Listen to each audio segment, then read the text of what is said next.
got that right turn. We're good. Let's meet up at the compound, group up. That's 10-4.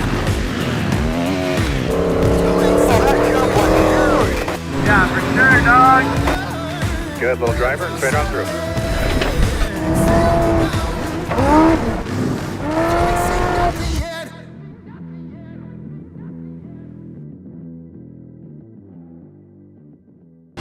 Machine quality engineering for over 50 years, providing the automotive industry the best of the best to go out and handle the abuse, endurance you're looking for.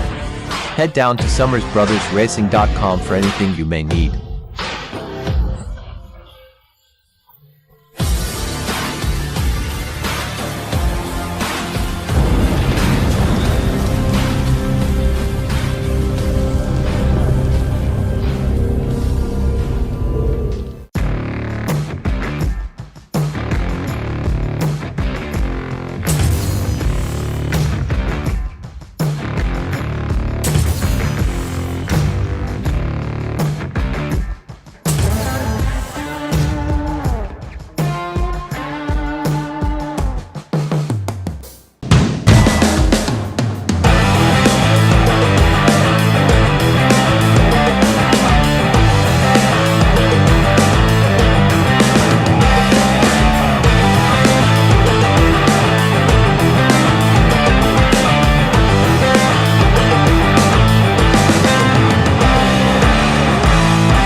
¿Qué tal, amigos? ¿Cómo están? Una vez más aquí en su programa Piloteando, y el día de hoy tenemos un programa muy especial que, como les mencioné antes, en esta ocasión pues nos lo vamos a tener que aventar en inglés. El inglesuco va a salir ahorita, así es que vamos a presentarles a ustedes a alguien que están esperando, pero vamos a empezar ahora sí prácticamente a aventárnoslo todo en inglés, así es que I want to thank Wouter to be on this show, to accept our invitation. So I want to introduce our guest, Wouter. How's it going, Wouter? Yeah, it's going good. Thanks for having me. How are you, Wouter? Yeah, I'm good. I'm good. Yourself? Good. Waiting for this day, really, to have you on the show and to talk about what you did in your body on this Baja 1000. But let me show you something first.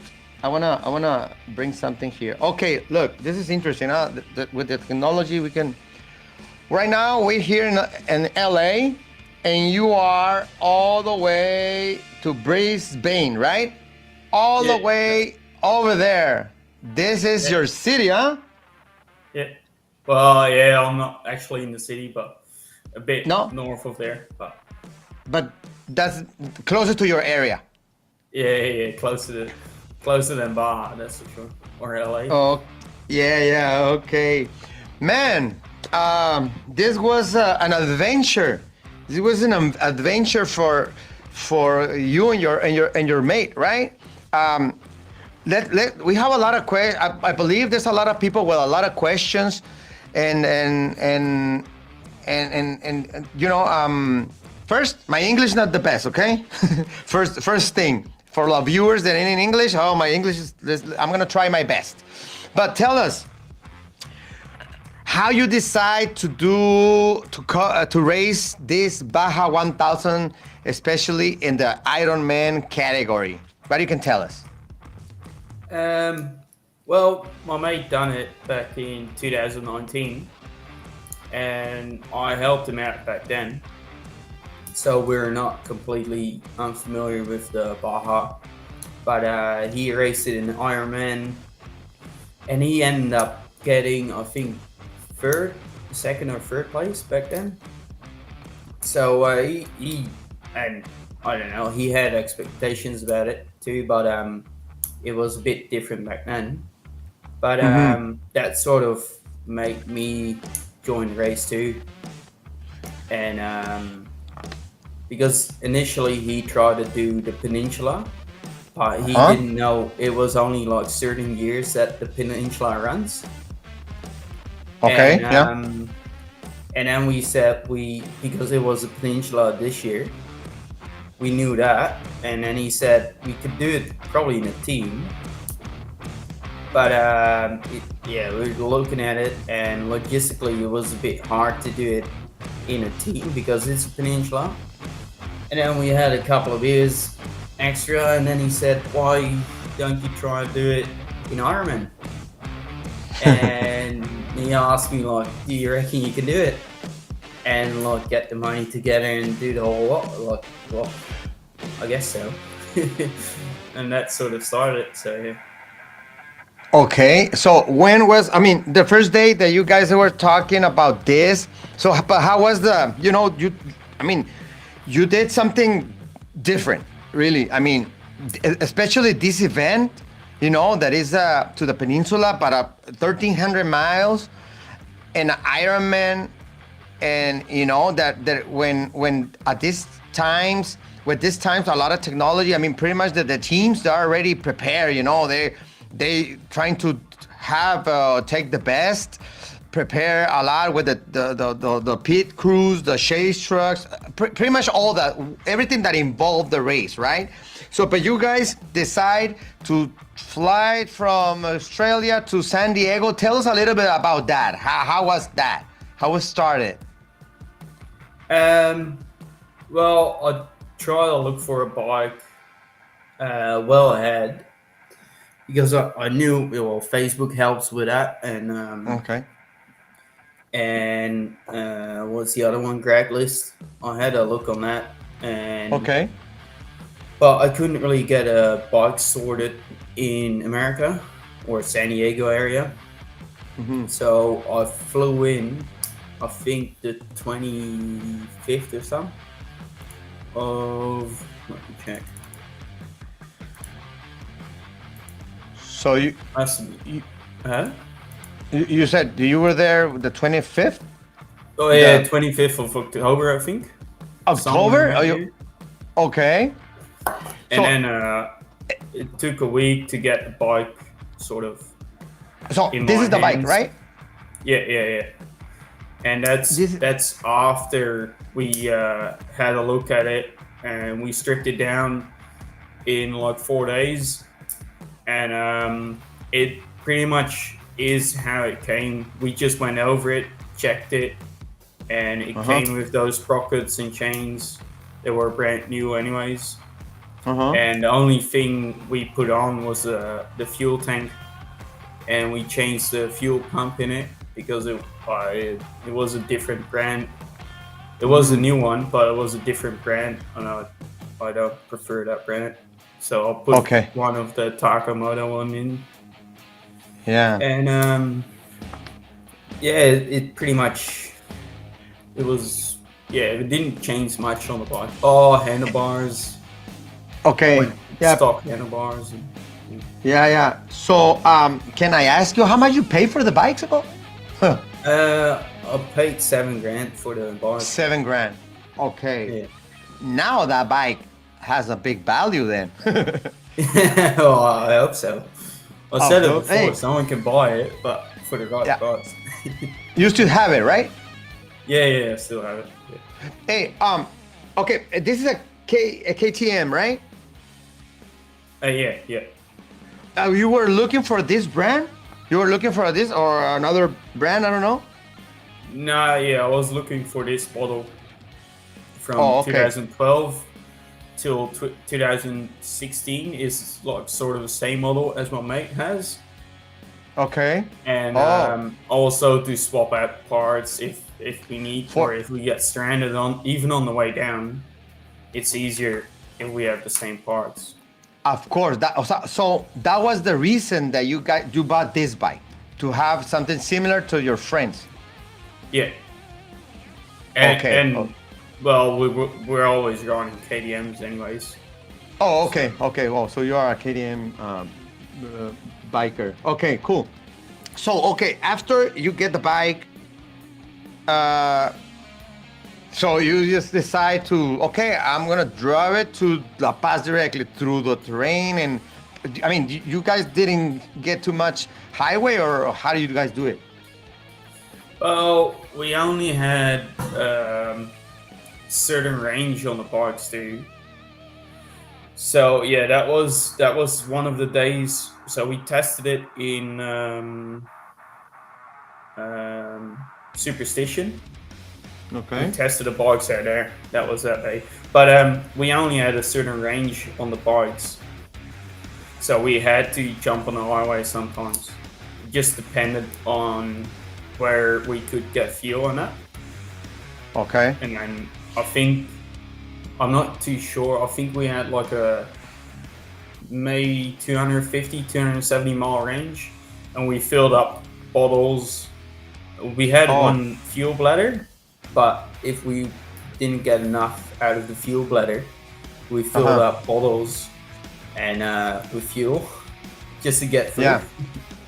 Hey, but you're a biker. I mean, you ride the bikes. How you started and you know to do driving ride motorcycles? Can you tell us a little bit? Well, I had a bike when I was 8 years old, I guess. It was a Kawasaki 80 or I didn't think about it only on wheels. That's back in the Netherlands. Nothing, no motocross tracks or nothing. Mm-hmm. And then I didn't have a bike for a long time. Back until I was like 20 years old. And then I bought my own bike. And started riding a bit more, but only in the last 4 years I improved quite a bit because I've been riding in Australia quite a lot. Mm-hmm. And that's where I sort of actually gained a lot more skill than what I used to have. And you've been racing over there in your country? Not that much, no. I joined a few races, but no. So you did the Baja 1000? I mean, you heard of it, but I mean, you never did nothing, right, with Baja, any race on Baja? No, well, I did races back in Europe, like Erzberg, that's a hard enduro, and Romaniacs, and a bunch of other smaller races, but not that much in Australia. But my question, do you know what are you going to be expecting on race this 1000? You really, I mean, you realize what you were doing? Not really, because who's gonna try that? Yeah. No, it was just my mate done it, so I knew what from his story sort of what the go was.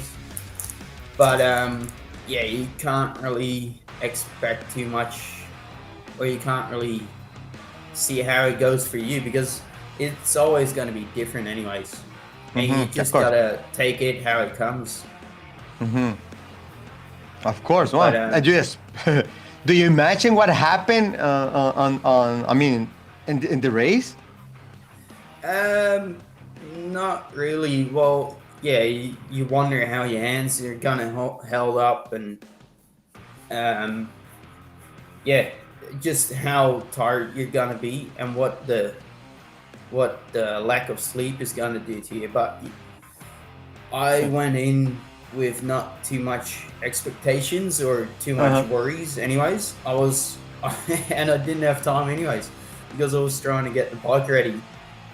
Yeah. To get even into the race. That was the biggest worry at the moment. Anyways, so I actually didn't have that much time to think about it. Anyways. Yeah. So and before that, we were traveling down the 2.5 weeks before on the bikes with camping gear, and that was not even a time. We thought about the race, obviously, but we were just enjoying ourselves and having a good trip coming down the peninsula. So that's something that you're going to be talking about a little bit here. Have a lot of pictures that you took when going over there to La Paz, right? Do you know that now you I don't know how you say it, conquest the Baja. You're a legend, brother. You're a truly legend over there, because what you did, it was kind of crazy, you know. Yeah, But yeah. I mean, yeah, it was a big thing, really, because the in an Ironman, you know, 1,310 miles. I mean, it was a lot, you know, with no pretty much. I mean, people, of course, people already know how you do it, but you know, having in with, you know, with a big team behind you and backing you, but Yeah. you have a lot of people there, fanatics that help you out, that they will take care of you. You know, I mean, there's a lot that you go through. I'm gonna start putting some pictures here so you can tell us a little bit over there in the way when you were doing your trip over there. Yeah. You guys are already in Mexico, Yeah. right? Yeah. This is the first day. And is coming. We passed the border in Tecate. Oh, And okay. This was the first day, and did we it- ended that day. Yeah, that's my mate Shane Moss. Yeah.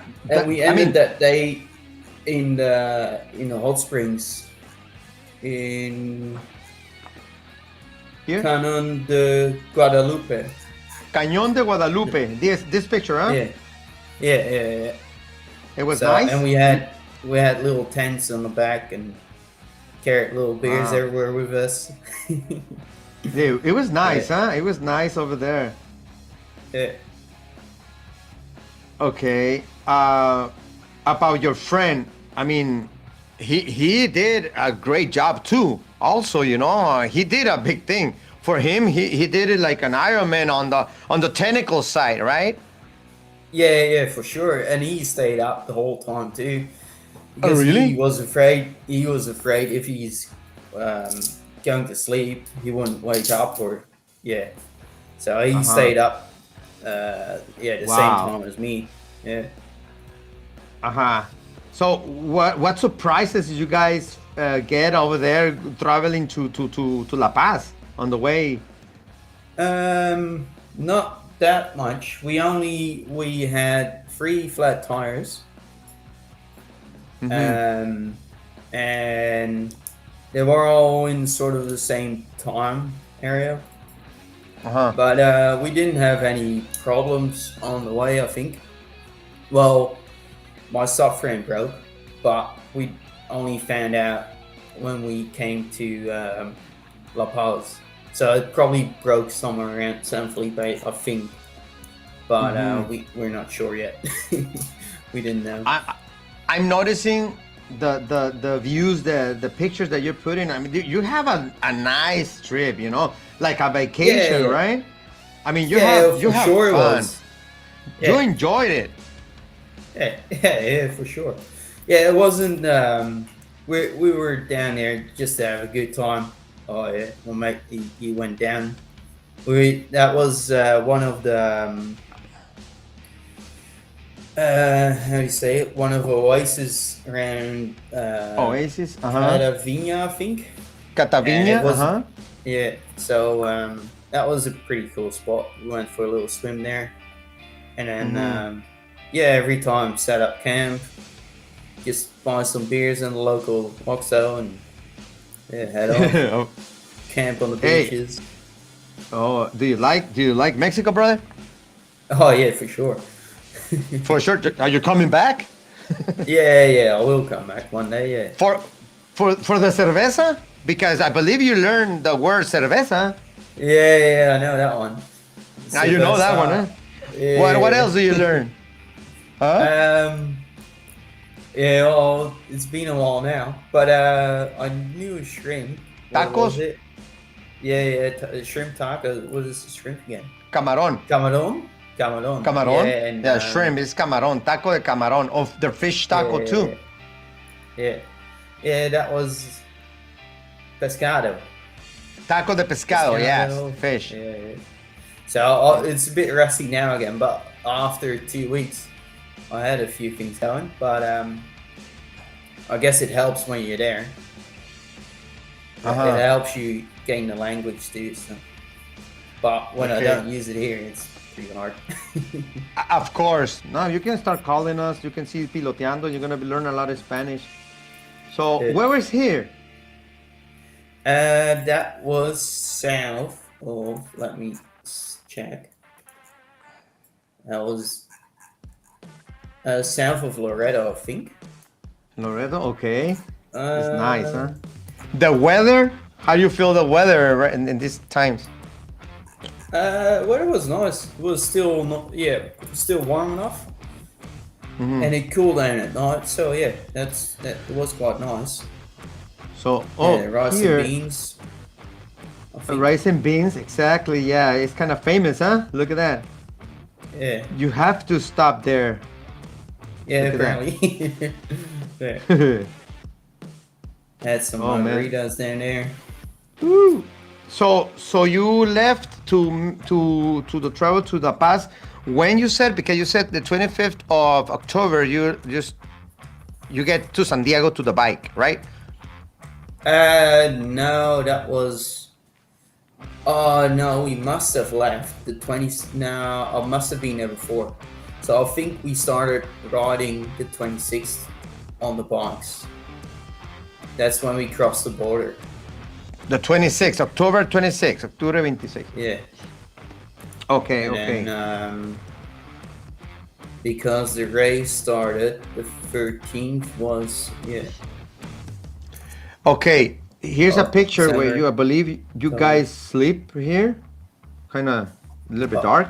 Oh, Where was that? yeah. Oh, yeah, that was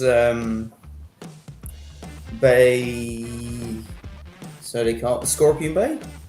But what was it? They call it something different too. Okay, Um, and And Okay, look. we camped with someone that drove past there. And yeah, Oh, he had the- his little house on the ocean side. nice. We had a couple of beers with him. and only Tecates? Oh yeah, I'm not sure actually. We bought him from the local condo Anything. shop. Anything. Just Yeah. have. Okay. Oh, look at this. This is Yeah, what? he's building his little shower house. And, Oh, this is a shower? yeah, it's meant to be a shower. It wasn't anything in there yet, but Uh-huh. Okay. Oh, damn. What is that? oh, Oh. yeah, this is that turtle. Wow, turtle, man. Rest in peace. Yeah. Yeah.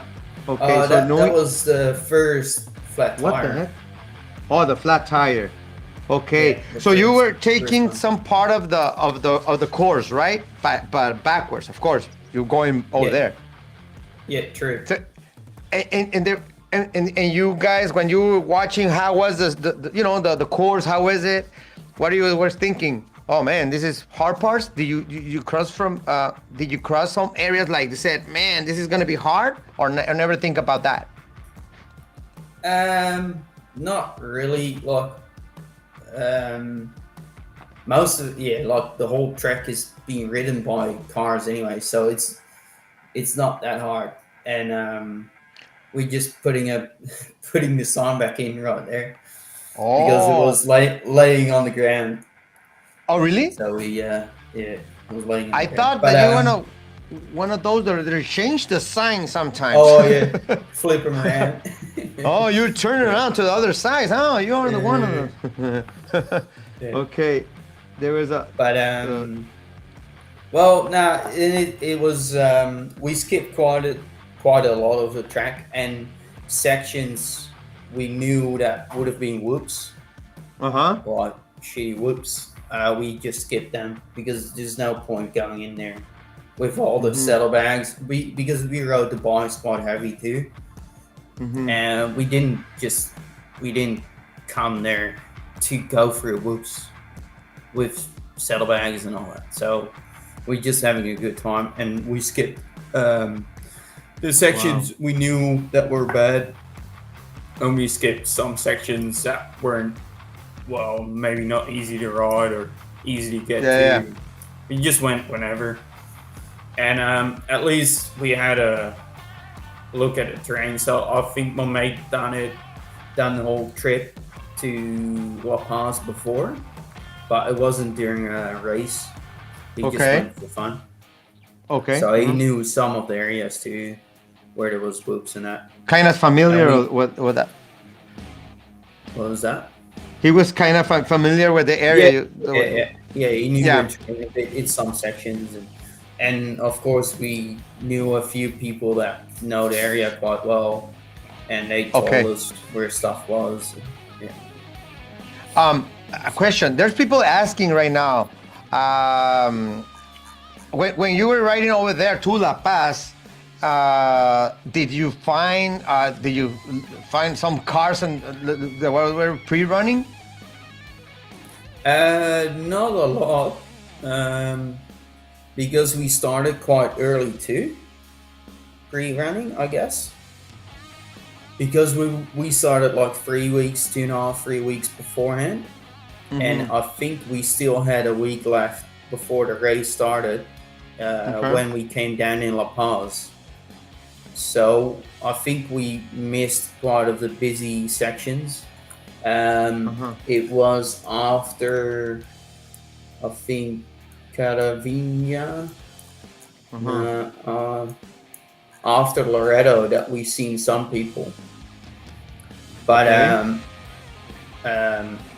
most of them, you could see them coming from miles away. So if you see dust coming up, you just pull off the track. So yeah. Okay. Do you remember what area was here? Yeah, that was south of La Paz, I think. Okay. Because we went from La Paz to Los Barrilos, and then went to Cabo, and down the whole bottom peninsula. Oh, okay. So I think. Hey, this is your tire, huh? The tire of the bike that it came, Yeah. Oh, damn. So that was supposed to, I think that was south of Cabo Frieles?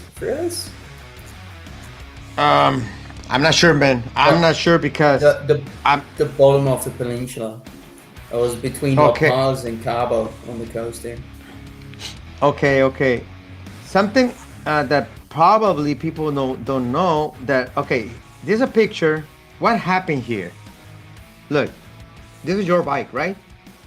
Yeah, it was the bike before entering the registrations and that. We came to La Paz and I pulled it apart, pulled the seat off, and then I seen that the subframe was cracked. Your frame. And the aluminum. But you took it with Los Patos. You took it for Los Patos, guys from La Paz, right? That was the frame. Yeah. And they did. There we go. They welded there. Look at that. Yeah. So it's welded there, and the other side broke too. So it was cracked in 3 places. Wow. So the bike that happened with you when you were riding the bike over there, right? Because it wasn't like that when you bought it. No. It was good back in San Diego. But we noticed that my saddlebags were touching the wheel during riding. And that must have been a problem. that the subframe cracked. But But he fixed it up heaps good and welded it all up nicely, put it back together, and it's probably stronger as what it was. Yeah, that's when it was back together. Yeah. Oh, so right now still perfect?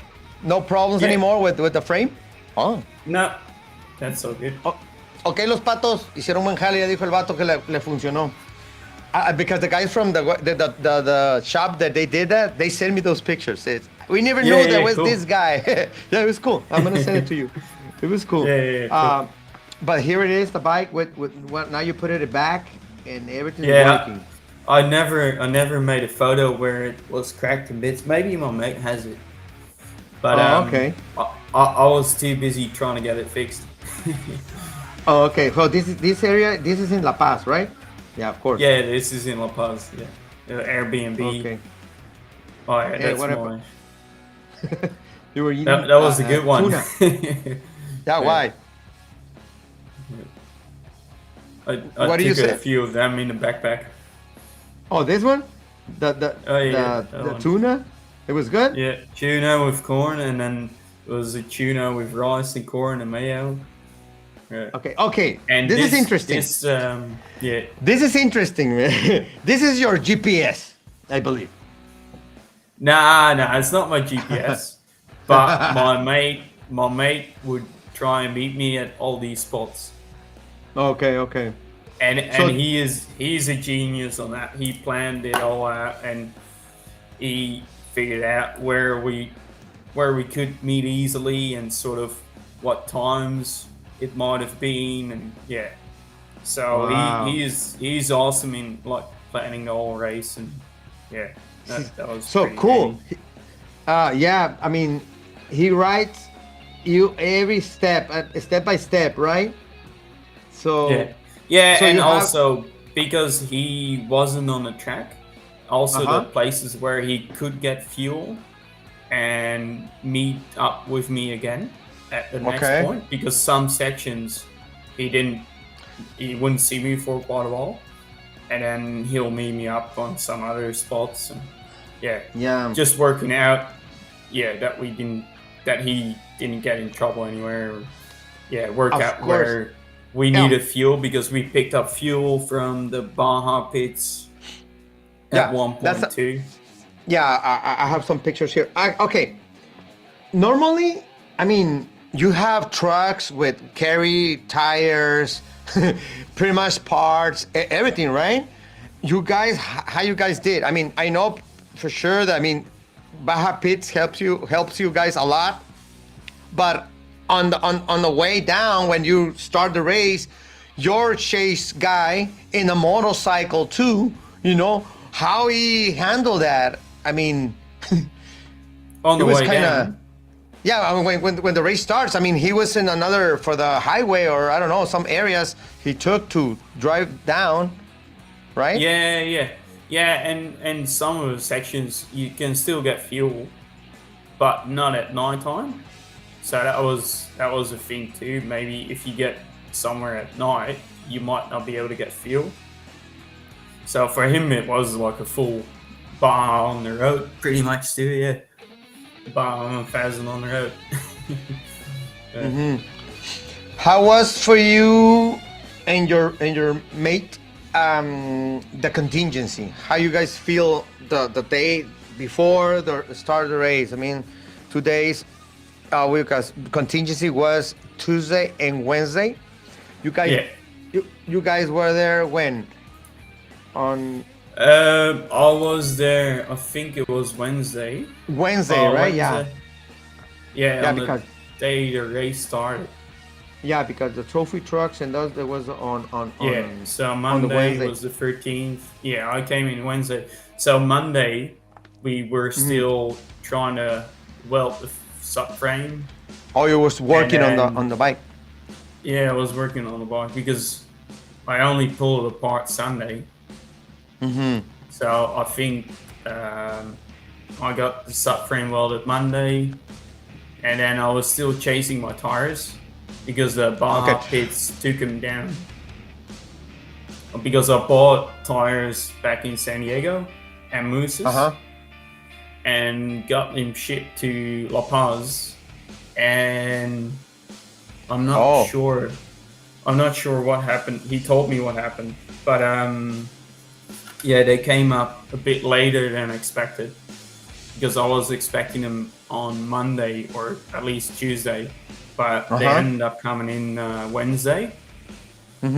But by that time, I had everything else sorted, cleaned air filters, and yeah, just prep everything else. I just had to do the tires on the last day, and I was chasing down a satellite phone. So because okay. I need. No, go ahead. I needed a satellite phone to enter the race, so that was a bit of a struggle to get that one. Something that I want to ask you, actually, Alexander from San Diego is asking that says, we knew that they send you back and contingency and the inspection.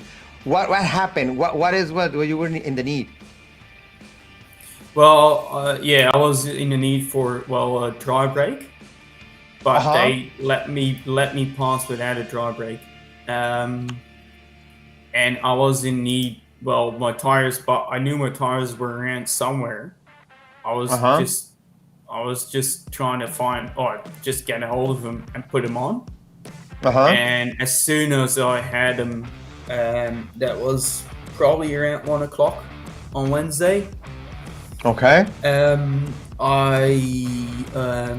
I knew someone around there that had a Rabaconda, because we bought the tires and mousse setup that was quite tight because we were trying to run one tire all the way. And so I took my bike and the tires to my mate around in La Paz. They were staying in a hotel too, and we put the tires on, and I think by that time I went back to contingency around maybe 4 or 5 o'clock. And they were still harassing me about the satellite phone. So I chased that one all night and finally got one just before the race. And he signed me off. What's his name? Michael Foxworthy. He was a great help. He signed me off about 12 a.m. on Wednesday. So I've been chasing stuff and parts, and I've been working on my bike the last. The race I'm meant to be resting, but I didn't do that, so. Wow, man! I was sweating my balls off trying to put those tires back on. So yeah. Jeez, man! I mean, it was hard, huh? I mean, it was something that you're never gonna forget. This event, really. Definitely not, especially with the whole social media thing blowing up. I didn't expect that, but man, you're a legend, brother. You're a legend for sure, a truly legend, because what you did, something that I want to ask you. Okay, pretty much all teams trying to have sponsors and all that. So you guys pay all your expenses. I mean, you pay your own things, pretty much everything. I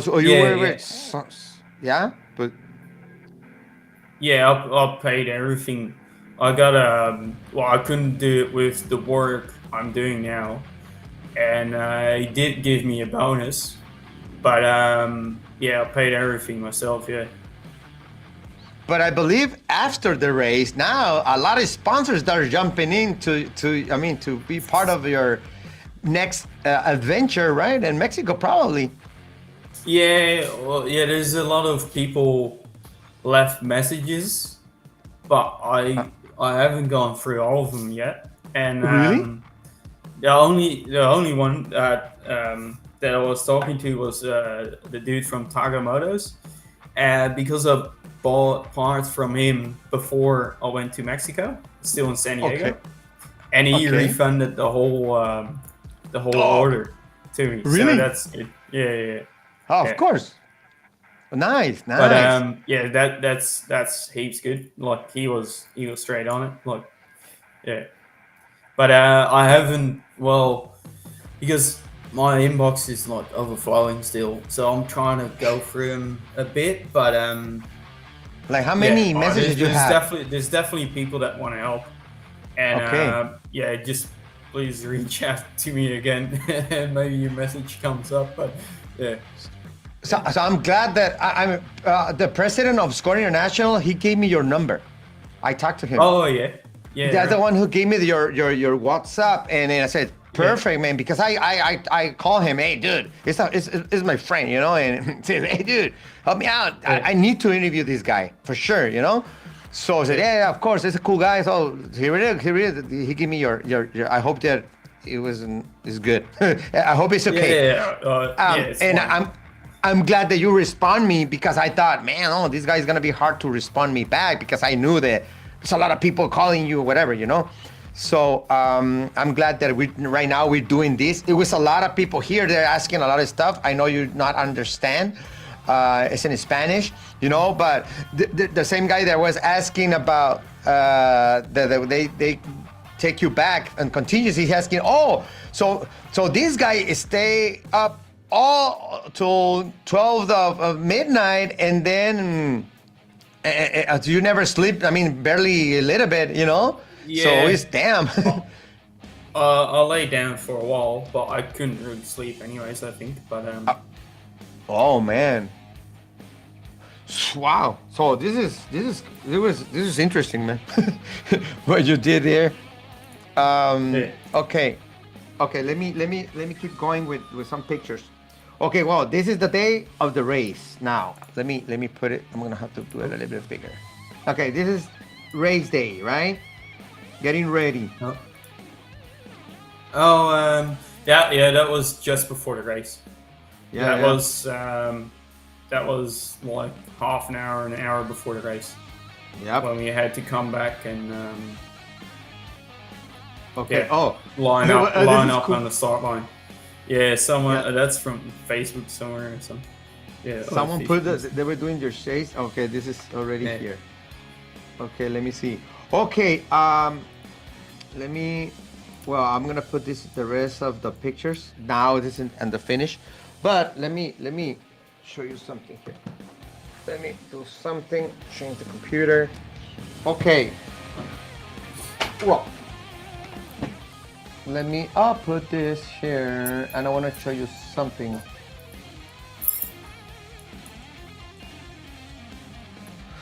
Okay, this is the score final the points. Okay, here you are. You did it in 7th place. You know, 48 hours, 28 minutes, 3 seconds.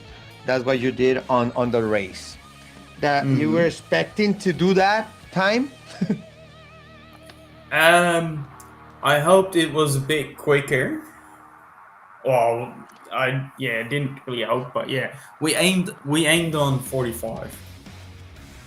But yeah, well, it is how it goes, and yeah, that was sort of what my mate thought that would be reasonable, 45. But yeah, well, it was 48, so. Okay, well. If I didn't bust my hand, it might have been a bit quicker, but yeah. I'm happy.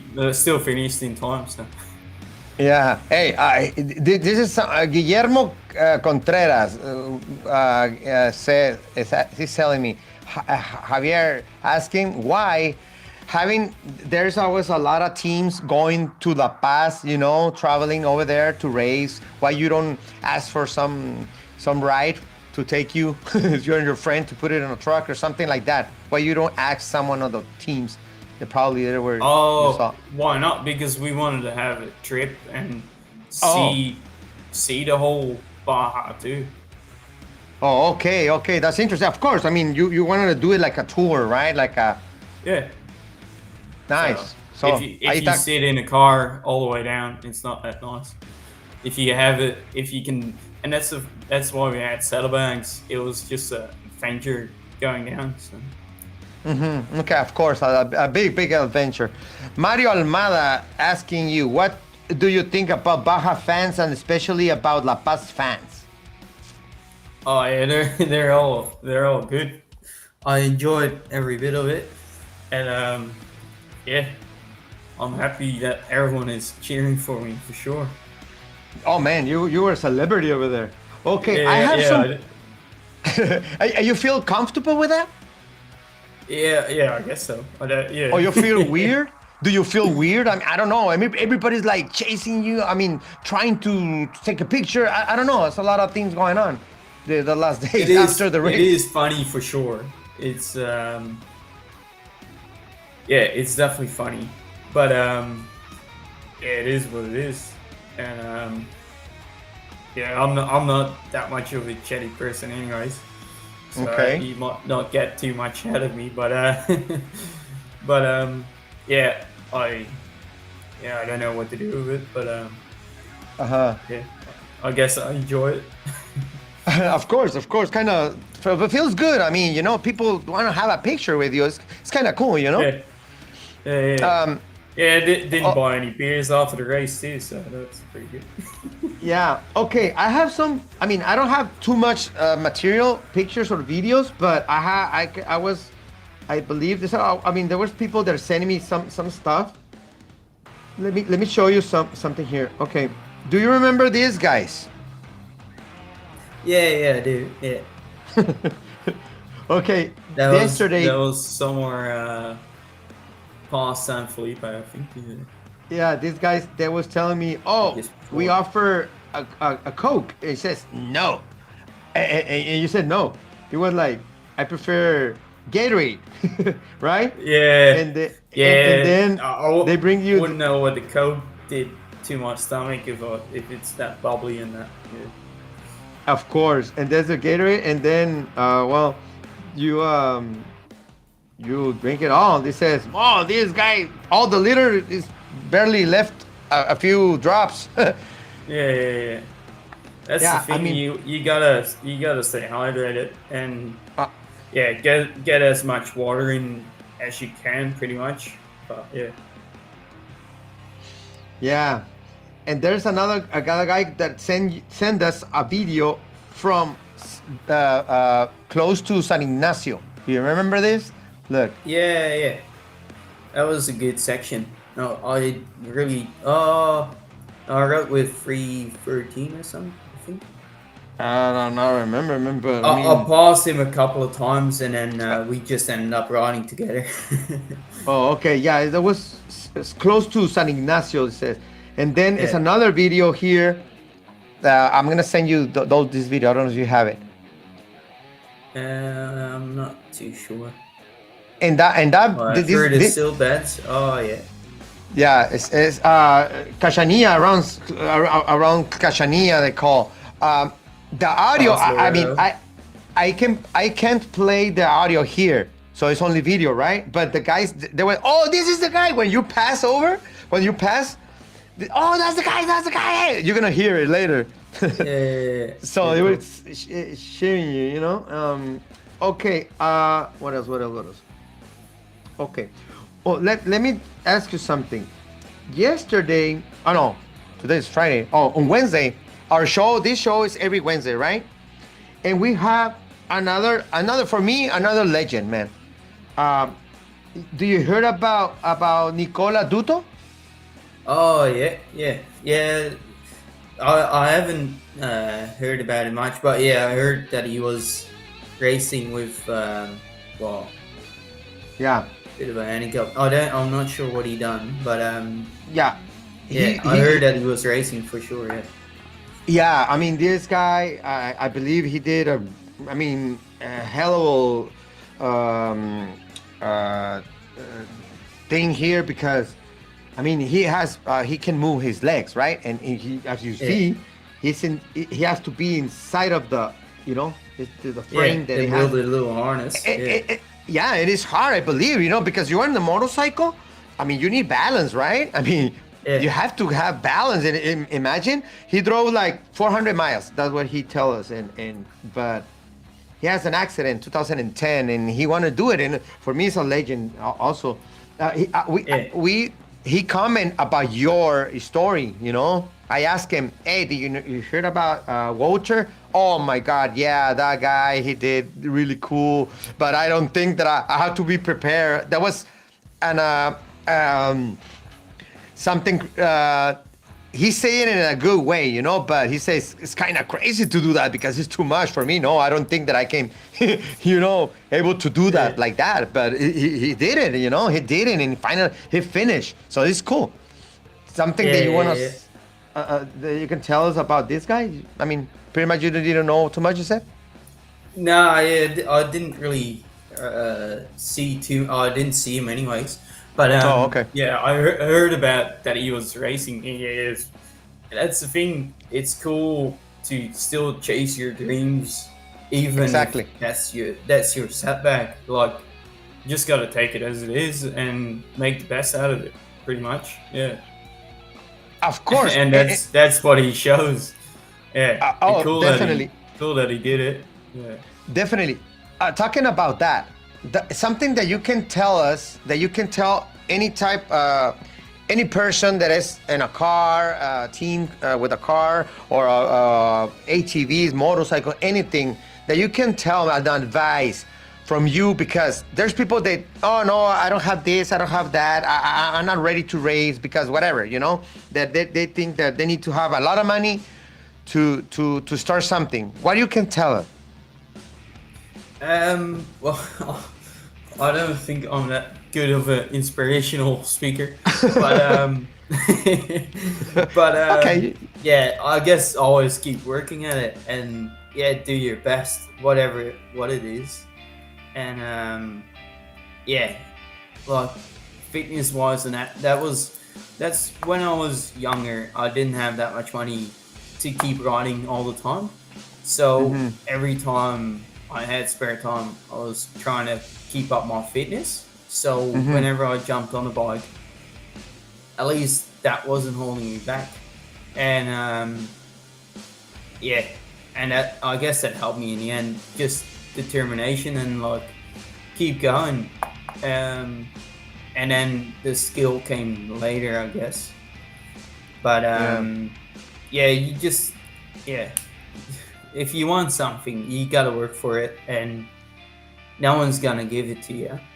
So yeah, just try to keep working at it. So Chase your dreams, huh?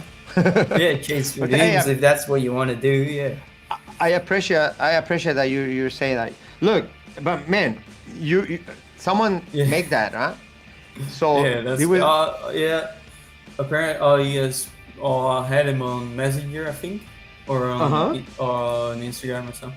The dude that made that, yeah, that's pretty funny. But really, man, you were really blessed, because this race, it was hard, really. Do you feel, I mean, tell me something. How do you feel when a trophy truck passed aside of you? Like, do you have that experience? No, I never had that experience before. Oh, in this race, you don't have that experience? Oh, no, I did. Yeah, I did here, for sure. But, so the first trophy trucks passed me at night.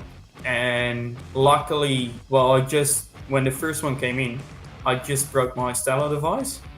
It snapped off the handlebar, and I was on the side of the track, cable tying it to the handlebars.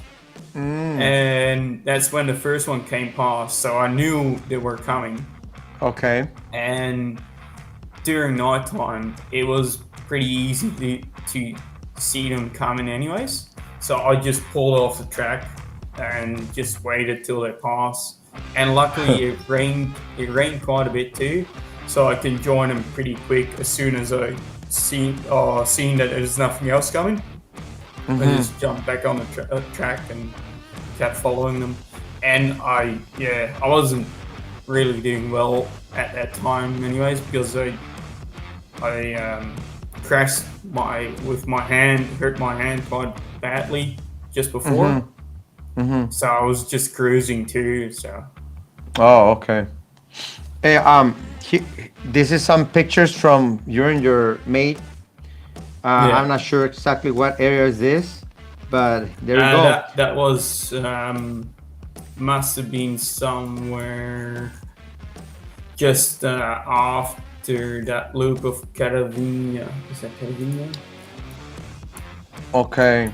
So he joins you, right? Some areas, some parts. Yeah. Just a little bit. Yeah, so that was race mall from where I joined the road. That was BF Goodrich Pit 7. After that, we sort of joined on the road together to race mall 935. And that's like the little section before you head out towards San Felipe. So Okay. they cut down the bottom of the track. So Okay. that's the only section he joined on the track with me. Yeah. Mario is asking, do you have any idea what you will be facing during such a long ride? Nah, I didn't really. Well, my mate done it before, but yeah, no, you can't really imagine what's gonna happen because you're getting that tired and you start seeing stuff and that. I would have thought that happened, and I know now, but unless you do it, it's pretty hard to imagine that. And I went in pretty blank into the race, and I thought I'll just see what happens when it happens, and then just see how we go. I knew it was gonna be a long run, and it's gonna be a struggle for sure. That's all I knew. And then I didn't really know what the goal was. Imagine that you didn't have the support that you received on the race with all the people that are, that came together and help you out. What have you been doing? Damn. So it will be harder. Oh yeah, for sure. But yeah, I didn't really get heaps of obviously food and that along the way, but otherwise, like mechanical and that, not too much. The cable tied my front rim, but that was just a bit of securance too. Like the tire wouldn't really go anywhere anyways.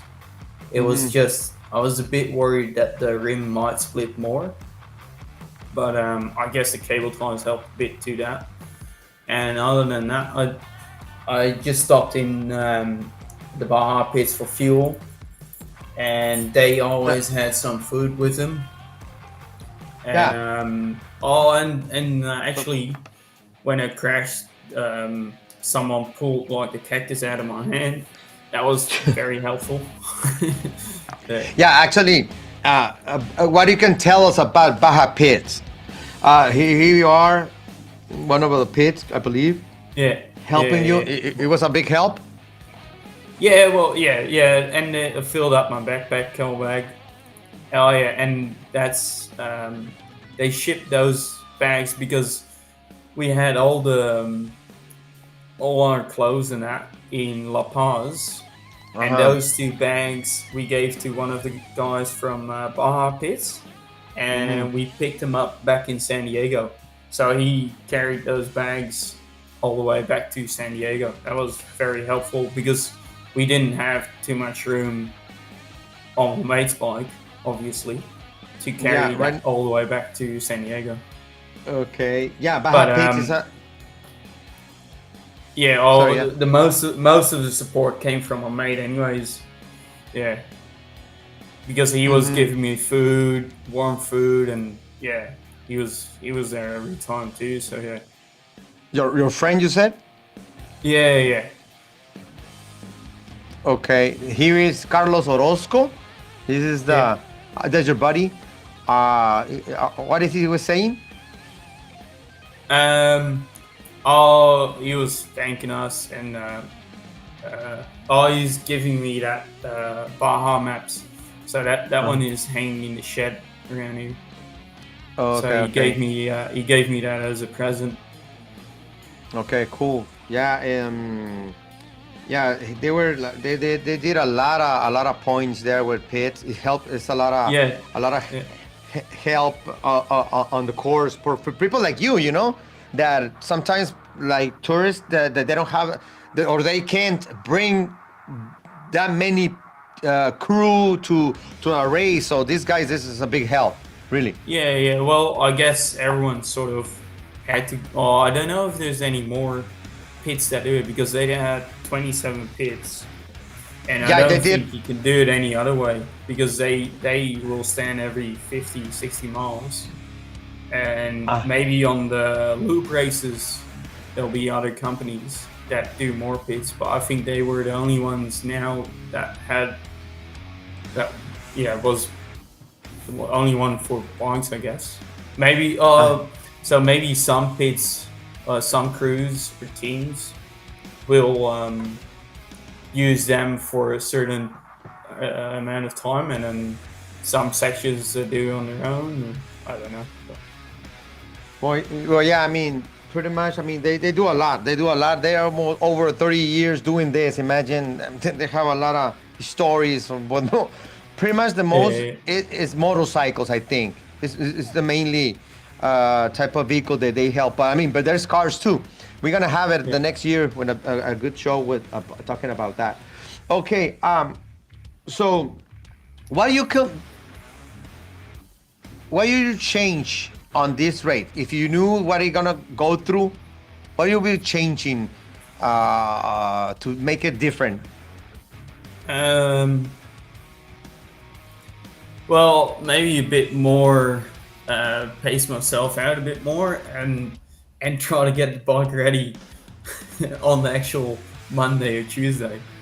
But and then just have a rest time beforehand. I guess that helps a lot. And that's pretty much it. I was just enjoying myself during the race, and that's the thing too. Like, even if you think it's gonna go the same way, it never does. So you always want to go as how it comes. Obviously, the training on my side could have been way better, and I guess taking in a lot more food at the start of the race. I wasn't really doing that. I guess that's a big issue I had. I was thinking I'd push it out a bit more and then start eating later, but yeah. So maybe the food schedule a bit better, and try not to crash, because I did that. I did that a couple of times, but the one that was pretty bad, when I stuffed my hand up, that was not good. But I guess you can't really say that anyways, because it's gonna happen on a race like that. So. Hey, you didn't have any experience with people on the course?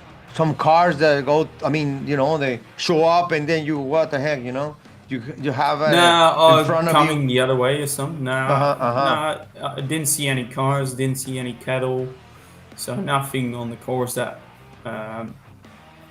bothered me. No. Oh, actually, I did see an ambulance going backwards on the track. Oh, really? Ambulance. It's like a four-wheel drive. I think it's from the score people themselves. I was coming with flashing lights, and it was the opposite direction. But I stopped and I had a chat with them, and they were looking for someone down there. But okay. Here's a video in Ojos Negros. Someone sent this. Roberto Tito.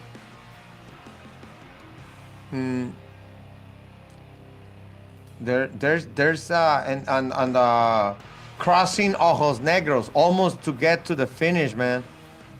Oh yeah, right. Yeah. Yeah. You see, it's sort of raining too. Not that bad anymore, but yeah, that was a slippery section towards the end for sure. He was telling me that this is okay. Well, let me see. He put me something. He was. They were. I think they said that they have coffee, irritation, eat and food, and you said that you want to just get to the finish line, right? Yeah. And I was, because it was towards the end, I was expecting it to be shorter. Okay. But the last 100 miles took me that long, because really? I was just running like a zombie, and I think around just before I passed that crossing, I just sort of woke up and started riding a bit faster again. But yeah. So do you rest in the race? Do you rest a little bit? You have to stop and say, no, I'm gonna rest a little bit here. Yeah, How yeah. many I times think or- I think I slept once for like an hour and a Oh, bit really? longer maybe. Just yeah, that was just when the sun came up. So I think that was BF Goodrich Pit 7, so like race mile 900 sort of. So you stop. Um, and yeah, sleep. that's where I stopped and had a rest for an hour because I couldn't go further anyways. Oh, That really? would have been well, yeah, pretty much. I was just tired, and that section past well, yeah, like around race mile 800 was so hard and rocky, and because of being like 26 hours on the bike by that time, I couldn't Wow. really get a rhythm into. Mm-hmm. So that was just taking and training all my energy. So Wow. I had a sleep down there, and they gave me a good feed, and they looked after me and taped my hands in because I had blisters on my hand, and yeah, they took great care of me. So yeah. Nice. Okay. Talking about that, there was someone, Jose Urias, is asking right now, what do you think about the people that help you on the entire, race, the course, and all the people that they invite you the taco, the carne asada Yeah, taco. for the tacos. Yeah. Well, the only tacos I had was of my mate, I think, Paz Loretto. But yeah, people give me good food along the way for sure. I didn't eat too much different stuff, just bananas and a bunch of the stuff I had on my own. But I can't remember that good anyways. But at the BF Goodrich pit, they gave me some chili, I think it was, and that was heaps good. That woke me up a bit, and then obviously I had a rest at their spot too. Just slept in a chair for a while until the sun came up, and then after that was the little road section, and then we jumped back on the track. That's where that photo of the banner is. That's when I rode with my mate on the little section. Okay. And then that was sort of the start of the end of the race. So still 200 miles, 300 miles to go, but yeah, You were the start waiting. of the end. It was endless, right? Yeah, it was endless, that's for sure. Yeah. Hey, my buddy Arturo says, the one who took this picture says, this is in mile 941. This one. Yeah, we'll These be two right. pictures. Yeah, 941. Now you know. So this Yeah, is the it is. Huh? Yeah, a little section that joins those roads together. Yeah, okay. Delmiro for Mexicali, they're asking, are you gonna be racing again in Baja? Yeah, I will for sure. Yeah, I don't know when. If it's maybe I'll be back for the Nora. Maybe someone invited me. Maybe yeah, but in the car maybe. But yeah. Well, I haven't spoken or anything. Don't know what the go is. It was a random team that tell you, hey, come on, I invite you to be in Nora, or you someone? Yeah. No, random, pretty much.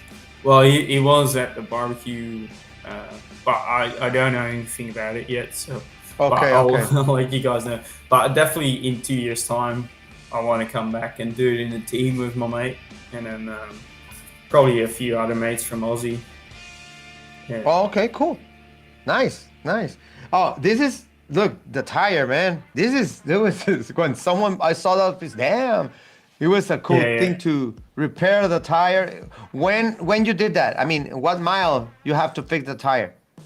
Yeah, like 1,040 sort of. That was on the start of the San Felipe or Matomi washes. And so I hit a rock and it cracked the rim. Oh, So really? It's pretty hard to see now. But and then a few miles ahead, I hit another rock and it completely cracked the rim, like you bend it open. Yeah. So the guys just put cable ties on it so it sort of sticks together. Yeah. And it works to the finish line, huh? Yeah, well, I took it quite easy on the rest of that Motomi wash because I didn't want to completely bust the rim. So yeah. So, but you drove with the tire like that to the finish? Yeah. Yeah, to the finish and to the back to the border too. Let me tell you, that called chicanada. That's a chicanada. Yeah, you have to learn that. Yeah, when What is that? you know they have to something that you have to. Well, how do I do it? Anything they have to fix this. Yeah. It's a chicanada. They have to learn that. Okay. Well, and this is. Oh well. Let me bring some other pictures that I have to show here. Okay. Now when. Okay, this is on the finish line when you finally arrive to Ensenada, man. This is Roger Norman. He came, with you, and congratulate you. And yeah, I think he was there with his wife. I think and I think he tried to contact me too, maybe to get the bike off me. I think it was him. Here it is. But yeah, that's pretty special too. Well, even that there's that many people still on the finish line at that time. That was great. But you know that you're with the owner. That's the owner of Score. Yeah. You told me that. Yeah. Oh, okay. I didn't know that at the time. Someone told me, but yeah. Oh, that's the owner. Yeah, and his wife too. And Rat Salt, the owner, and his wife. It's cool, man. Yeah. Oh, there's some picture mix here. Oh, this is when they finish, huh? Yeah, this is Ensenada, man. Oh, yeah, this is, we went to the Score office. Score. To pick up the tequila. Oh, that bottles. picture. That's a cool picture. And this is the teacher. This is it's kind of mixed, the pictures. This is in La Paz, right? Yeah. Yeah, this is Abelardo. This is the president of Score. Taking your picture with you, of course. And there were some other areas. Oh, that was the Ironman pit. So they just pitted all the Ironmans that wanted to come in, and I must have had a bit of food with them too, I guess. Yeah. I didn't know that. So these guys, they only pit to Ironmans. Oh yeah, so he put a message out before, so he let us know at what race mile he was, and if we wanted to come in, because he raced Ironman previously too. Oh, and that's why he was helping the Ironman class. Yeah. Oh, cool. So I don't know. Yeah, it says on his shirt, on the black shirt, Ironman Pits. Yeah, that's what it says. Ironman Pits. That's cool. I didn't know that, This is cool. So and this is in San Diego, right? Yeah. It was. That was at a barbecue where everyone tried to meet up. Yeah. Of course. Look, man, this is like finally in the finish. How days do you stay over there in Ensenada? After that, I think we left on Monday, so like 4 nights. Yeah, 4 nights, I think. Okay. Hey, there's I didn't put this. There's a pit from Baja Pits, right? Yeah. They were asking. So this was in a section where it was like real hard, loose, rocky, and silt beds. Okay. That was like 850, 900 somewhere. There we go. Okay, so they're asking here why what do you do with the motorcycle? Just to have it, right? You said you have the mic. Yeah, I still have it. Yeah. So is it in Australia or is it in San Diego? In San Diego. Oh, in San Diego. So I stored it at one of my mates. And ready for the next trip down in Baja, probably or America, who knows? But It's cool. It's cool. A question. What is here? I saw this video and I said, what the heck is doing? oh, yeah. So that was the day after the race, and I was cleaning out because everything was wet and dirty, and I was cleaning out my camel bag on my backpack, and my mate asked me if there was look at that. if there was any beers in my backpack. Or if it was only a supermarket, but but so you were prepared. You have it in your backpack as a beer. yeah, well, because someone gave it to me at the finish, and it was still in there from the finish. Tell me line, something. People in Australia, they used to the beer, right? Or they do like a few beers. Yeah. So how many beers you can drink and be like normal? 20? Oh, I don't know. I don't know what's normal, but okay. But I know we do carry on for quite a bit. Yeah. All right. Okay. But yeah. Are you selling the bike? I don't know if someone wants to buy it for a good price. Okay. Yeah. Of course. You know, but maybe someone who wanna have the bike. You know. Yeah. Okay. Everything is for sale for the right price. For the right price, of course. What is next for you right now? Not too sure. Just heal up.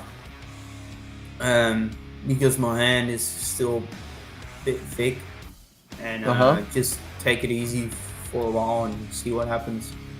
Just enjoy Australia for a bit, and then we'll see what comes along. So I did have someone offer me maybe to the King of Motos, but I'm not sure if that's going through yet. But and I want to aim on the Romaniacs again. That's in like 6 months or something. 6-7 months. Back in Europe. So. I'm gonna be putting some things that are on social media. There's a lot of pages that put you look. Yeah. You were eating the taco right there. Yeah. That was at the BF Goodreach pit where I had a little sleep too. Look, a lot of people post it. It was raining there. Yeah, that must be on the end of the. The only last 100 miles or something started to rain. Hey, here is the Macmillan. They did something, right? It was in San Diego after that. Yeah, that's in San Diego, and that was at the barbecue place where I had a couple of beers and fish gistics. He interviewed me down there too with my mate. Yeah.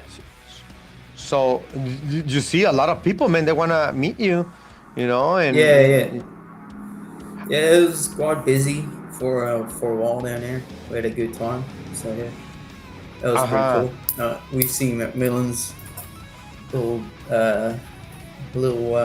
museum kind of style. So yeah, that was pretty cool too. Do you know Luke Macmillan? No, I haven't met him. Didn't meet his sons. No. That's his son, is it? This is his father. Mark. Mark, yeah. Oh, what about this, man? I mean, people want to make a. Oh, there it is. Netflix. Oh, They were saying that people are asking Netflix to do a documentary about your life. I mean, that your race, or what you did. You know, how do you feel about that? Yeah. Oh, I don't know. I don't want to have a camera on me all the time. I did too much dumb shit, I guess. But what about they came out with that and said, because really the Baja 1000 is a very, very famous race, you know, all over the world. It's very well known. It's definitely up there. And because it's a challenge too, and I guess that's what people go for too. I wouldn't know if they want to really make a movie about it or a series or whatever. But Hey, for the right money. yes, yeah, for the right one. For But the right money, brother. it's different too. But we just had a good time, me and my mate, the two of us. And if you want to drag a camera crew along, I don't think it would have been the same anyways. Of course. Because if you don't like that much attention, or imagine cameras all the way, all day, pretty much everything filming it, you're gonna feel like it's not you, right? Yeah, mate, yeah. So of course, we had a mad trip, and we both still have all the memories of it. So yeah. But I guess trying to share it this way too. But yeah. It's good. Hey, difficult, yeah. I don't know if you something else that you want to share with us. No, but it's good. Something else that you want to share with us. They're saying no va a poder ir. You're not gonna be able to go to Paris with Netflix, and they laugh. I don't know. Something else that you're gonna want to share with us before we finish the interview? I don't know. Yeah, I enjoyed this, and thanks for everything. All the people that support me and follow me, and cheer on for me. That's great. And I hope I'll be back, and one day for sure. Who knows? Maybe it's next year. But and I like the whole bar on its own. Anyways, even without the race, I do enjoy the race. But I just go there for fun too. So yeah. Okay. Yeah. Another question for you. What was the best food that you eat over there in Mexico? Tell us. What you said? Oh my God, I can eat this all day. Oh, all day. I wouldn't know about that. But I had the shrimps wrapped in bacon. That was pretty good. Okay. And just the tacos everywhere. Tacos, probably shrimp tacos and fish tacos. Seafood, pretty much. More. Seafood. That was pretty much it. Yeah, seafood around everywhere. It's pretty good. Okay. Hey, by the way, the guy that sold you the bike, he didn't call you back or something? Oh, no, I did try to send him a photo because I don't think I didn't have him on Facebook. I don't think he had Facebook anyways. But we told him that what we were gonna do. And he couldn't really believe it. But I sent him some photos and he did enjoy it too, yeah. Yeah. And the guy I bought the tank off, I sent him a few photos. I think I got him on Facebook. Yeah. So you said along with the story too. Hey, but you said that you mentioned I'm gonna raise the Baja 1,000 and he didn't believe it, and then after that you're finished with the bike. The bike finished, Yeah. Not prepared, because if you think about it, you need to prepare the bike like the entire everything, point A to the Z, Yeah, and that's the thing too. Like, we ran it all the way down to La Paz, so we put like 40 hours on the bikes beforehand, and if they didn't give in, then they should be fine too. So, me and my mate, we know how to set up the bikes too, pretty much, and look, because we got those KTMs, those same year models. I have 2 here in Australia, and so we know those bikes too. And we just stripped it, got the tank off it, and then just went over it, looked if it was right, and then we had obviously the day in Superstition in the soft sand dunes, where we tested out the bike, and it didn't do anything wrong back then. So Okay. there's obviously things that can happen, but they're quite limited if you check everything. And yeah, if the bike, it only had 70 hours on it, and those bikes are pretty reliable up until a long time. So yeah.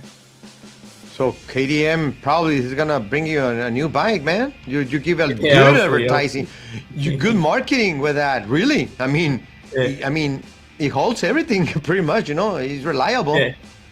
And during the race, I had it pinned for quite some time too. And I was thinking, like, if it's gonna do something, it's gonna do it now, and it did. So. Wow. And it was cool. It's still running sweet still at this point. And I'll put there's 170 hours on it now. And I think there's definitely another 170 hours before the first piston gets a new one. So yeah, I'm pretty confident with those bikes. So. Oh, it's cool. It's cool. Yeah. Well, here at Roche 3773 is the Norway or Australia? No, it's Netherlands. So we're Amsterdam, but that's where I'm from. But I live in Australia now. So I am Dutch, not Norway, but I am Dutch. But I live in Australia. Cool. Okay, man. I appreciate. I mean that you have the time for us. I know. Oh, for you is right now what is 125? Yeah, that's right. Yeah. 125. Yeah. So, okay, over there right now. So, but it's quite long. this is Christian Guevara, but they are 170 hours of Baja abuse. Yeah. It's true. Yeah. This says H. Carlos. They have to speak Spanish. Don't say no. Okay. There's a guy said that you have to speak Spanish. Next time. Yeah, maybe in a couple of years. In a couple of years, yeah. Okay, man. Like I said, we appreciate your time. We appreciate you give us a moment to share with us, to share with our following.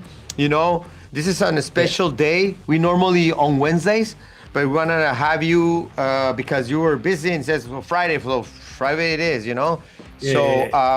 The video, I mean, the show is going to be recorded. It's going to stay there on YouTube, Facebook. We're going to be sharing it. Thank you from Piloteando. By the way, Piloteando, do you know what it is? Piloteando, my logo? No. What is Of course not. It's like piloting. piloting. Well, I've seen it. Yeah. Yeah, well, the logo is piloting. It's like it's a slang that means driving. Piloting, like right. I'm driving, something like that. It's a slang, you know. And, right. Yeah, piloteando. So yeah, so we want to thank you to take your time to share a little bit with us. Yeah. And congrats to be on the toughest race on earth, off-road racing, the Baja 1000. You know, Andre Mario Ama, congratulations to Wouter for an amazing race. He is done. He says.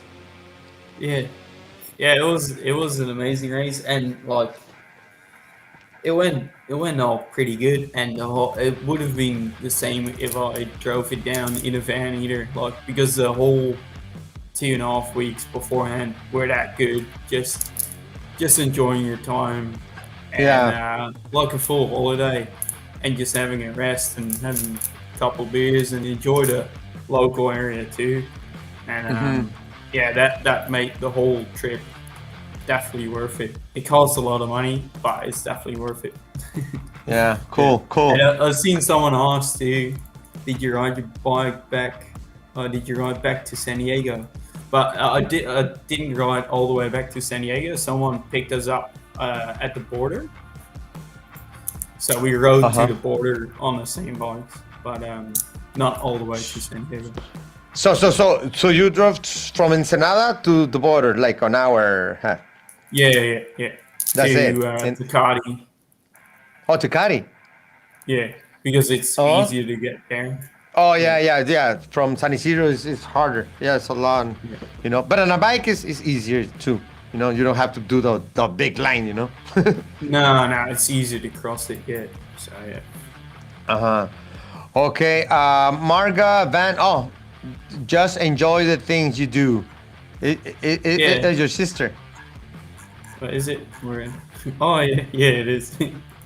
So she's watching right now. That's funny. What's Well, up? well, wouldn't know what time it is back in the Netherlands. Must be late. Okay. Oh, one last question. It's interesting. It's true. Well, you said that your buddy. They asking to ask you how you knew about the Baja, you know. But you just talk about it in the beginning that you're Yeah. So yeah, my mate done it back in 2019, and that's sort of how I got involved with the Baja 1000. Yeah. Okay, So, man. It's 5:30, or 4:30. My sister says back in the Okay. Netherlands. Send some shout outs right now from all the people from Piloteando. I want you to mention the word Piloteando if you can. Piloteando, Piloteando. whatever. Yeah, do it again. All right, thanks guys, and well, I guess you can watch this on YouTube with Piloteando, and yeah, thanks for viewing this, and I hope you all enjoyed it. I appreciate it, man. Thank you very much. See you soon, Walter. And I hope you enjoy our country. And I hope to see you maybe not the next year. Probably you said 2 years. Another race from Baja. And let us know when you're coming back. You know, maybe we do something else, another show, and do something over there in person. I'll let you guys know. I guess I'll chuck it on. Hey, or maybe you're gonna be very famous because Netflix is gonna be your documentary. Yeah. Who knows? Who knows what happens? Who knows? Okay. I appreciate my friend, and take care. Yeah, thanks, mate. Well, Take care. speak to you. See ya. Thank you, man. Okay, bye-bye. Bye-bye. Bueno, amigos, ¿cómo la vieron aquí con Wouter, que se conectó desde Australia? Y pues, pues interesante. De repente lo escuchaba un poco de eco tenía y le estaba tratando de entender algunas cositas, ¿no? Pero digo, nos la aventamos bien, creo yo. Puro Wouter, lo esperamos en la próxima baja. Dice, saludos a este compa con su aventura de San Felipe. ¿Por qué corrió al estilo vikingo? Bueno, a huevo piloteando, jaja, dice Roberto. Gracias. Alguien dijo aquí. Dice, chingón el programa. Gracias, carnal. Alguien mencionó, dice, da gusto ver dos campeones, a Piloteando y el 741. Es todo, compito. Usted sí sabe. No, gracias. No, pues tratamos de hacer lo nuestro, ¿no? Haber cotorreado con este compita que le traíamos ganas para tenerlo en el programa. De alguna manera, pues, no habla ni madre español. Y yo, pues, ni madre es inglés. Así es que ahí no la rifamos. Pero estuvo bien. Creo que salió algo interesante. Conocimos un poquito más de cosas que no se habían sabido. Y, pues, creo que ahí quedó para la historia. Este programa se queda grabado. Y ahí ayúdenos a compartirlo nada más. Estuvo bajón. De alguna manera, en el programa de este miércoles. Como ya la gente está acostumbrada al miércoles, pues, a lo mejor se les pasó, ¿no? Pero tuvimos, ahorita están 63 personas conectadas, el programa del miércoles tuvimos 200 y tantos, o sea, pues sí, un poquito de diferencia, ¿no? Pero los programas se quedan y siguen agarrando vistas. Les recuerdo, la rifa no va a ser mañana sábado para aquellos que se registraron. Recuerden, la rifa del M1, aquí está el radiecito esperando, todo listo, con la antena, digamos, para que lo conecten. El domingo 10 de diciembre, este domingo, a las 7 de la tarde. Y vamos a dar 5 radios de consuelo, 5 rifas más de consuelo para la raza que sepa que no nomás va a ser esto.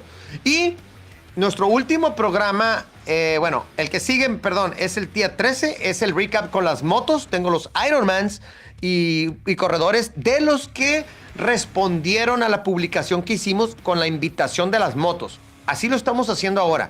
La gente que respondió y nos mandó el mensaje directo, me interesa estar en el programa, a esas son las únicas personas que vamos a tener.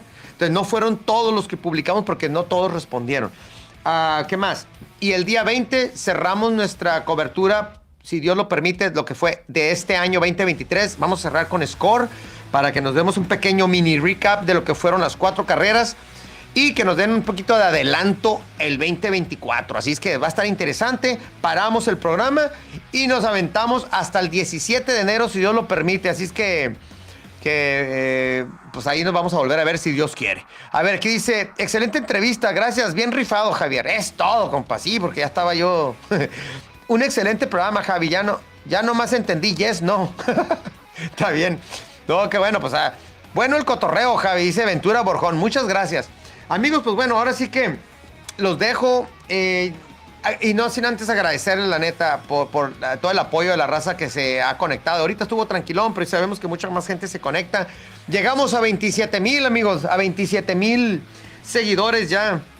El día de ayer están 27,003, creo que están ahorita. Javi, buenas noches. ¿Transmitirás algo de la carrera de mañana en San Felipe? No, carnal. No podemos, la verdad. No hay mucho patrocinio para la onda de las locales en México, fíjate. Hemos batallado mucho. Los negocios localeros, pues quienes podrían interesarles, pues no quieren gastar en lo que es publicidad de alguna manera, ¿no?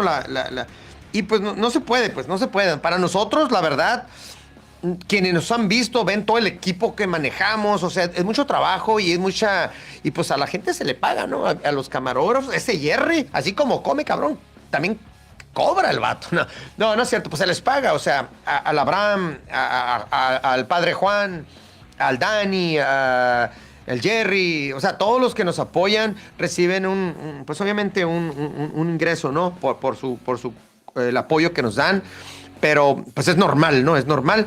Y a veces eso tiene que salir de los patrocinios. Pues entonces, de las carreras que es más fácil para nosotros que la gente le entre son las de Score.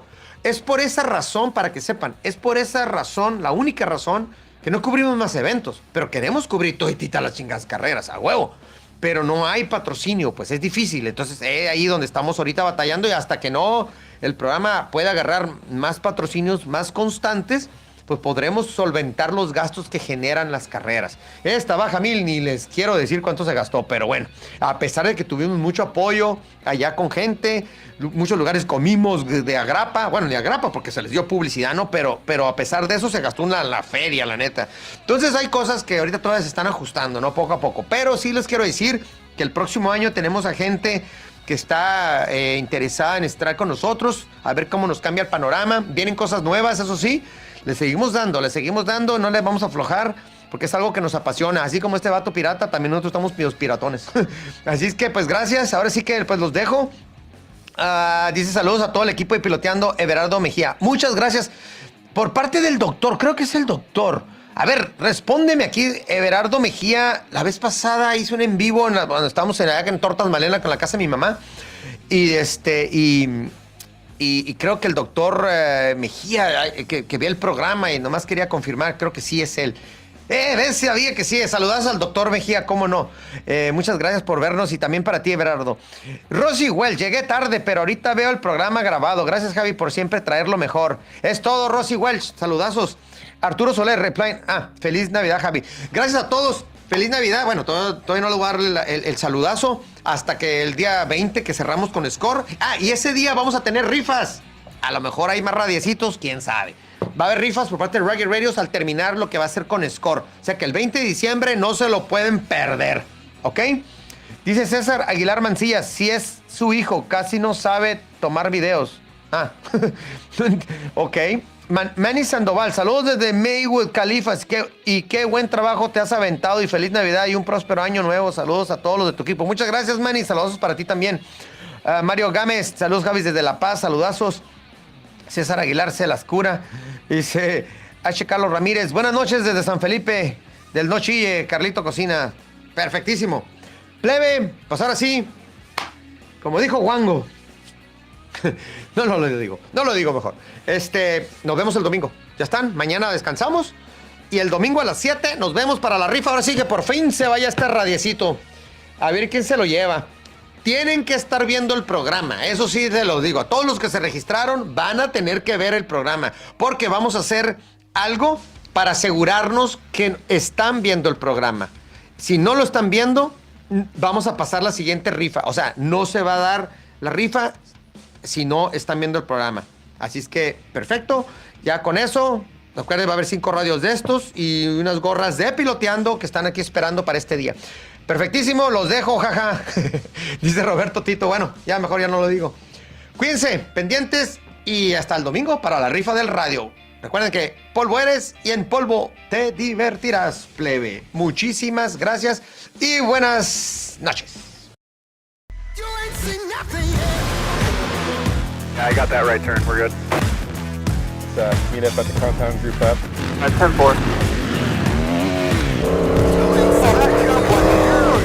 Yeah, for sure, dog.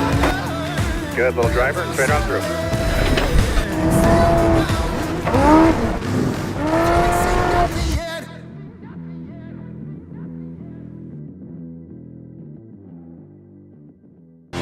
Machine quality engineering for over 50 years, providing the automotive industry the best of the best to go out and handle the abuse, endurance you're looking for. Head down to summersbrothersracing.com for anything you may need.